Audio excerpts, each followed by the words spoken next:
We're joined at Lords by Paul Stirling, who's recently been named as Middlesex Cricket's Brooks Macdonald Player of the Month for June. Congratulations, Paul. It's been quite some month. Thank you. Yeah, it's been very pleasing from my point of view to be able to score a few runs and contribute to the team, which is always nice. So to be able to get a couple of results in there as well, and especially that last one, recent one against Yorkshire. So happy with how the month went in total. Well, 358 championship runs in 4 matches over June at 59.33 as an average. That makes you Middlesex's 4th highest run scorer this year in the championship, averaging 46.5. What do you put the excellent form down to? That's a good question. I think a lot of things just worked out at the right time. I felt in good nick coming into the matches, and to be honest, I wasn't expecting to play at that point in time because we had such a strong team, and I think it was maybe an injury that let me into the team. And then I think when you just come in with that sort of freedom that maybe you weren't expecting to play, I think it just frees you up to go and to play your best cricket because there's nothing to lose. So that fortunately worked, and I got a couple more games on top of that and was able to capitalise on that. Well, Paul, you've had 4 first-class hundreds in the past for Ireland. This is your first one for Middlesex. What was it like scoring your maiden first-class ton for the club here at Lords at the home of cricket? Yeah, it was absolutely unbelievable, especially at Lords. I think to score your first championship ton at Lords is always special.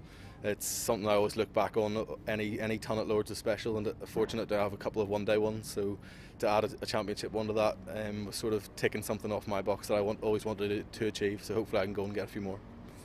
Now, Middlesex fans and Ireland fans will know you as a very attacking batsman, hugely prolific, certainly for this club in white ball cricket.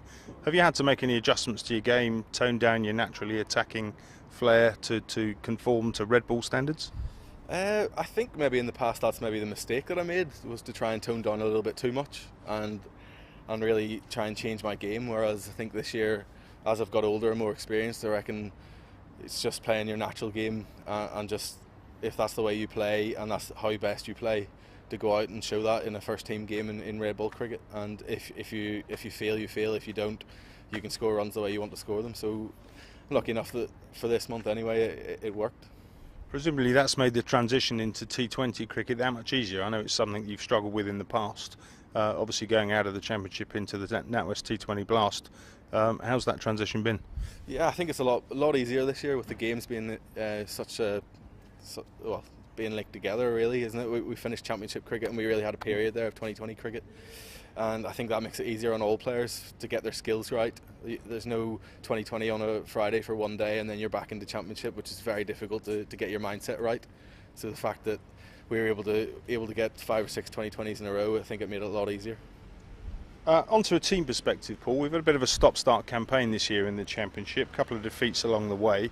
That win at Warwickshire you mentioned earlier, how important was that to get some momentum going into the second half of the season? That was huge. It was the last sort of half an hour of that match was tough watching, but to get over the line, I think it was massive.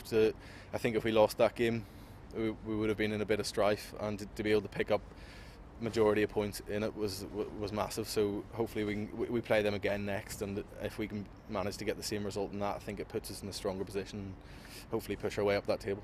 Well, Paul, we've still got that game in hand on the sides above us. We win that, it does indeed put us in a stronger position. It moves us up to second in the table. Obviously Essex are the runaway side at the moment, but fighting from second place, presumably the back-to-back defence could well be on. Absolutely, I think anything's possible in this championship. Essex are obviously look far away at the minute, but as you said, a couple of games in hand. If we win them and string together a few performances, we have a run of matches in August and September where if you win 3 or 4 in a row, you never know what could happen. So hopefully we get to the back end where we're still in contention. Paul, thanks ever so much for your time. Congratulations again on being Brooks Macdonald Player of the Month for June. Thanks very much. Cheers.